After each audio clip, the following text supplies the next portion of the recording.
토지를 구매해 준 기업들이 그 토지 위에 건물이나 공장을 짓겠다는 분들이 많이 계십니다. 네, 안녕하십니까. 기업 스토리 운영자 이동효입니다. 이렇게 경기가 좋지 않은데도 불구하고 앞으로 좋을 것을 예상해서 아주 적극적으로 움직이는 분들이 생각보다 많이 계십니다. 오늘 말씀드릴 이미 토지를 구입해둔 이 상황 역시 이분은 대출로 토지를 구입한 상태인데 이제 건물을 짓겠다는 상황인데 이제 건축물에 대한 자금이 필요한 상태에서 저희들에게 요청한 상태인데 저희들이 어떻게 해결해 드렸는지 그 사항을 말씀드려 보도록 할 테니까 도움되시기 바랍니다. 이 회사는, 이 기업은 업종은 도소매 업종인데 물류창고 짓겠다고 하는 것입니다. 물론 상황에 따라서 공장으로 사용하기도 하겠죠. 이제 건축비가 필요한데 건물을 지으려고 하니까 이제 토지로 구입한 금융기관의 대출을 알아보니까 이제 대출이 더 이상 안 된다고 하는 것이죠. 기존에 대출도 있고 이런 상태에서 저희를 만나게 되었죠. 이런 형태를 해결해 주는 게 바로 이제 기성결제 방식인데 이거는 어떤 자금 조달, 대출 이런 형태를 말하는 것입니다. 기성결제 방식.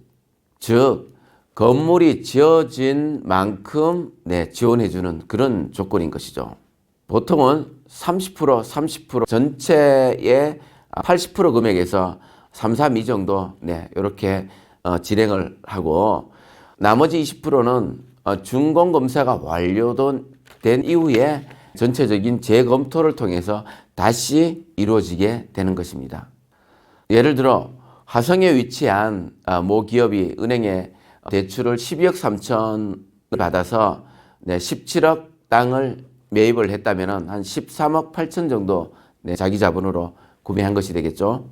이제 건축비는 약 예상 건축비가 한 10억 정도 예상이 됩니다. 그러면 벌써 기존에 자기 자본금도 들었으니까 거의 전체적으로 별은 아니지만 대출이 필요한 상황인 것이죠.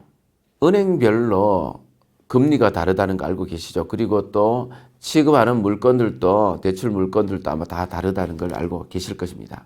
그래서 어느 은행에서 대안을 일으키고 추가 대출을 받을 것인가, 또한 탁감은 어느 정도 나올 것인가, 이런 부분이 디테일한 부분이 필요한 것입니다.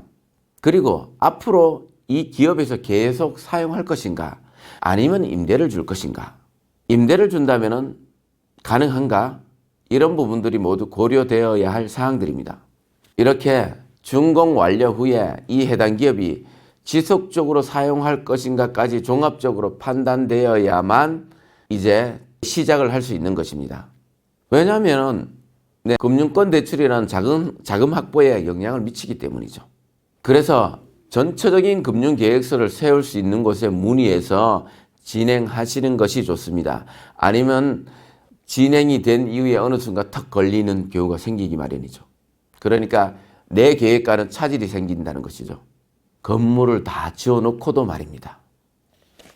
대출까지 다 받아서 건물을 완공을 했는데 해당 기업에서 사용하지 않는다면 이런 경우가 생길 수 있습니다. 정말 페어웨이로 똑바로 멀리 드라이버를 쳤는데 골프로 비유하자면, 그런데 어느 시점에서 막창이 나버린 경우입니다.